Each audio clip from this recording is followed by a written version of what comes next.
आज की इस क्लास में हम पढ़ेंगे शिक्षा का अधिकार अधिनियम 2009 से संबंधित 25 महत्वपूर्ण प्रश्नों को जो आपके रीट एग्जाम के लिए बहुत इंपॉर्टेंट होने वाले हैं। हमारा पहला प्रश्न है कि शिक्षा का अधिकार अधिनियम कब लागू हुआ था। 1 अप्रैल 2010 को, 15 अगस्त 2009 को, 26 जनवरी 2011 को या फिर 2 अक्टूबर 2012 को।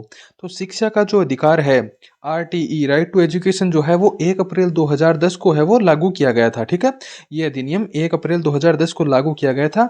ऑप्शन ए है वो इसका राइट आंसर हो जाएगा। ठीक है, अगला प्रश्न है हमारा कि शिक्षा का अधिकार अधिनियम किस आयु वर्ग के बच्चों को निशुल्क एवं अनिवार्य शिक्षा प्रदान करता है। 3 से 10 वर्ष, 6 से 14 वर्ष, 5 से 15 वर्ष या 7 से 18 वर्ष। तो शिक्षा का जो अधिकार अधिनियम है वो क्या करता है कि 6 से 14 वर्ष के जो बच्चे होते हैं उनको है वो निशुल्क एवं अनिवार्य शिक्षा प्रदान कराता है। ठीक है, तो इसका जो राइट आंसर है वो बी हो जाएगा। ठीक है, बी इसका है वो राइट आंसर हो जाएगा। 6 से लेकर 14 आयु वर्ग के जो बच्चे हैं उन बच्चों को निशुल्क एवं अनिवार्य शिक्षा प्रदान करना, ठीक है, इसका मुख्य कारण है। ठीक है, अगला प्रश्न है हमारा कि शिक्षा का अधिकार अधिनियम किस अनुच्छेद के तहत लागू किया गया है। ठीक है, यानी कि शिक्षा का अधिकार है वो लागू कर दिया, लेकिन किस अनुच्छेद के तहत किया गया था। अनुच्छेद 21 के तहत, अनुच्छेद 21A के तहत, अनुच्छेद 45 के तहत या फिर अनुच्छेद 51A के तहत।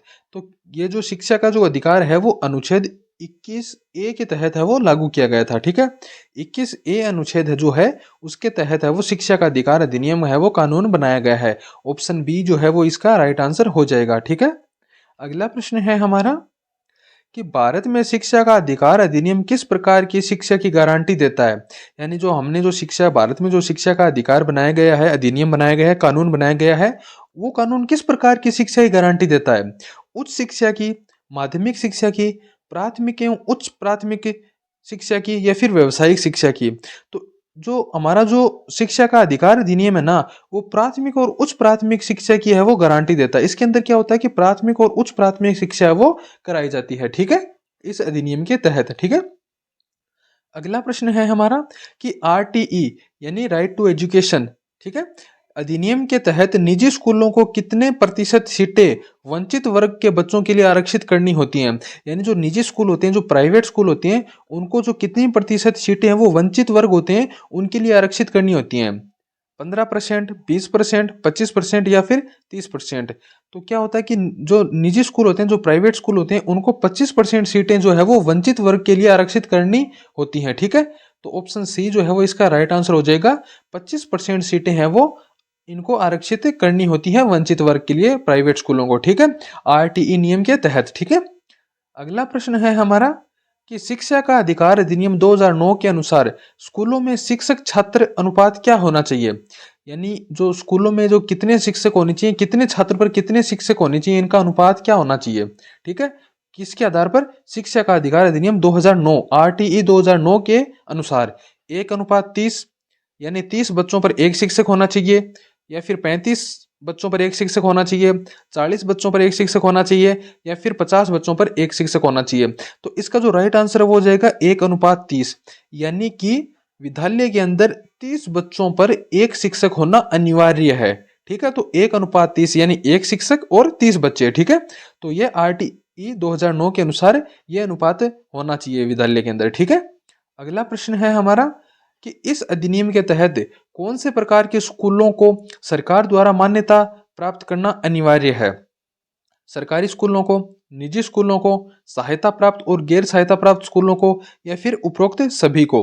तो इसका जो राइट आंसर है वो हो जाएगा उपरोक्त सभी को। ठीक है, इस अधिनियम के तहत क्या है कि सभी प्रकार के स्कूलों को सरकार द्वारा मान्यता प्राप्त करनी होगी। भाई अगर आपको स्कूल चलाना है तो सरकार से मान्यता तो प्राप्त लेनी होगी, सरकार की परमिशन तो आपको लेनी ही पड़ेगी। तो चाहे फिर सरकारी स्कूल हो, निजी स्कूल हो या सहायता प्राप्त हो, किसी भी प्रकार की स्कूल हो, आपको जो है वो सरकार से मान्यता लेनी पड़ेगी। ठीक है, अगला प्रश्न है हमारा, तो इसका डी ऑप्शन है वो राइट हो जाएगा। ठीक है, ऑप्शन डी जो है वो राइट आंसर हो जाएगा कि सभी प्रकार के स्कूलों के लिए आपको मान्यता लेनी होगी। अगला प्रश्न है हमारा कि यदि कोई स्कूल शिक्षा का अधिकार अधिनियम का उल्लंघन करता है तो उसे कितने रुपए तक का जुर्माना हो सकता है। यानी कि जो शिक्षा का अधिकार अधिनियम 2009 बनाया गया है उसके अंदर जितने भी नियम बनाए गए हैं उसके अंदर अगर कोई विद्यालय उन नियमों का उल्लंघन करता है तो उसे कितना रुपए का जुर्माना होगा। 1 लाख रुपए का, 5 लाख रुपए का, 10 लाख रुपए का या फिर 50,000 रुपये का। तो जो उल्लंघन होता है उसके लिए 1 लाख रुपए का जुर्माना लगाया जाता है। यानी शिक्षा का अधिकार अधिनियम आरटीई 2009 का अगर कोई उल्लंघन करता है तो उस विद्यालय को 1 लाख रुपए जो है वो जुर्माने के रूप में भरने पड़ेंगे। ठीक है, तो ऑप्शन ए है वो इसका राइट आंसर हो जाएगा। ठीक है, अगला प्रश्न है हमारा कि इस अधिनियम के तहत सरकार द्वारा अनिवार्य विद्यालयों के बुनियादी ढांचे में क्या शामिल होना चाहिए। यानी जब कोई विद्यालय, जब मान लीजिए आप एक प्राइवेट स्कूल ओपन कर रहे हैं तो उसके जो बुनियादी ढांचा है ना, जो कंपलसरी चीजें हैं ना, उसमें क्या शामिल होना चाहिए। स्वच्छ पेयजल सुविधा, शौचालय की सुविधा, शिक्षण और खेल सामग्री या फिर उपरोक्त सभी। तो सीधी सी बात है कि उपरोक्त सभी होगा। यानी जब आप कोई विद्यालय ओपन कर रहे हो तो उसमें स्वच्छ पेयजल होना चाहिए बच्चों के लिए, शौचालय की सुविधा होनी चाहिए, शिक्षण और खेल सामग्री भी होना चाहिए। तो ये जो बुनियादी ढांचे यानी जो ये तो कंपलसरी चीजें हैं जो होनी ही चाहिए। ठीक है, तो इसका जो ऑप्शन डी है वो राइट आंसर हो जाएगा। ठीक है, ये तीनों ही चीजें वो बुनियादी ढांचे के अंदर होनी चाहिए। ठीक है, अगला प्रश्न है हमारा कि शिक्षा का अधिकार अधिनियम के अनुसार एक बच्चे को स्कूल से निकाला जा सकता है या नहीं। यानी कि अगर कोई बच्चा है उसको स्कूल से निकाला जा सकता है या फिर नहीं इस अधिनियम के तहत।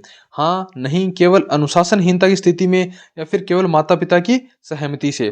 ठीक है, तो इसका जो राइट आंसर है वो होगा नहीं, कि आप बच्चे को जो है वो निकाल नहीं सकते।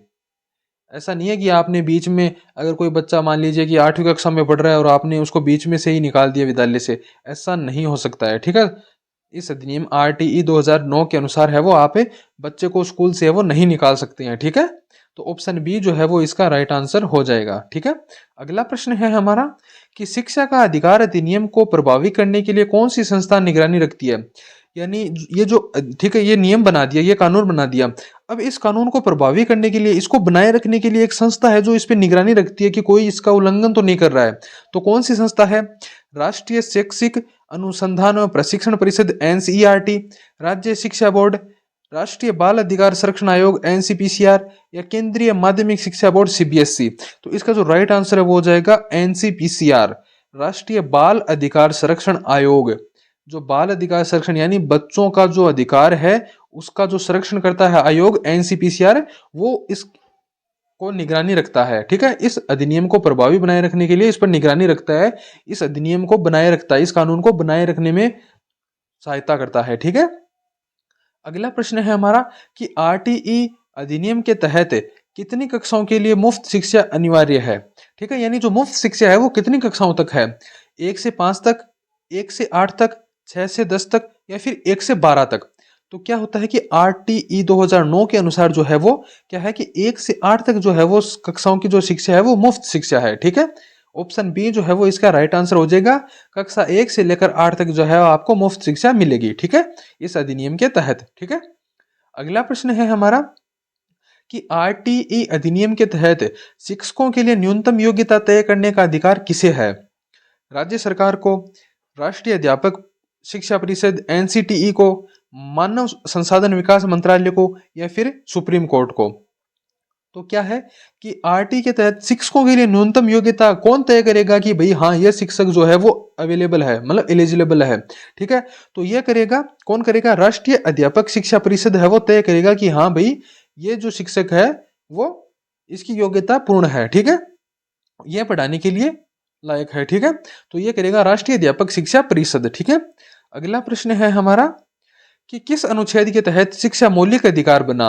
यानी शिक्षा है वो मौलिक अधिकार बना, यानी कि सबकी एक जरूरत है, एक मौलिक अधिकार है सबका। ठीक है, कि शिक्षा है वो मिलनी ही चाहिए। किस अनुच्छेद के तहत बना।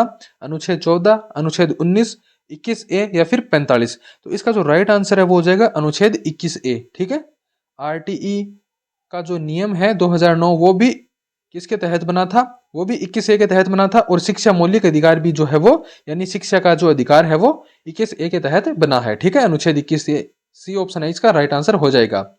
अगला प्रश्न है हमारा कि किस समिति ने पहली बार शिक्षा को मौलिक अधिकार बनाने की सिफारिश की थी। ठीक है, यानी कि 2009 के अंदर जो आरटीई बना, किस समिति की सिफारिश से यह बना था। ठीक है, कोठारी आयोग, यशपाल समिति, वर्मा आयोग, या फिर महालनोबिस समिति। तो इसका जो राइट आंसर है वो हो जाएगा कोठारी आयोग। यानी कि कोठारी आयोग की सिफारिश पे जो है वो आरटीई 2009 है वो बना था। ठीक है, शिक्षा है वो मौलिक अधिकार बनी थी। ठीक है, अगला प्रश्न है हमारा कि शिक्षा का अधिकार अधिनियम किस वर्ष संसद में पारित हुआ था? 2008, 2009, 2010 या फिर 2011? तो इसका जो राइट आंसर हो जाएगा 2009। ये तो आपको पता ही है कि आरटीई 2009। ठीक है। अगला प्रश्न है हमारा कि आरटीई अधिनियम के तहत कितने वर्षों तक बच्चों की शिक्षा मुफ्त होगी? 5 वर्ष, 8 वर्ष, 10 वर्ष या फिर 12 वर्ष? तो इसका राइट आंसर हो जाएगा 8 वर्ष। यानी 8 वर्ष जो है बच्चों की शिक्षा है वो मुफ्त रहेगी। ठीक है। अगला प्रश्न है हमारा कि शिक्षा का अधिकार अधिनियम को लागू करने का मुख्य उद्देश्य क्या था? ठीक है। इस अधिकार को बनाने का, इस कानून को बनाने का मुख्य कारण क्या था? बाल मजदूरी को बढ़ावा देना, बच्चों को मुफ्त व अनिवार्य शिक्षा देना, केवल शहरी क्षेत्रों में शिक्षा सुधारना या फिर निजी स्कूलों को लाभ पहुंचाना? तो सीधी सी बात है कि बच्चों को मुफ्त और अनिवार्य शिक्षा देना, यानी शिक्षा का अधिकार का जो कानून बनाया गया था आरटीई 2009, उसका मुख्य उद्देश्य था कि बच्चों को मुफ्त और अनिवार्य शिक्षा देना। ठीक है। अगला प्रश्न है हमारा कि आरटीई अधिनियम के तहत किसी बच्चे को किसी शिक्षा किस कक्षा तक फेल नहीं किया जा सकता?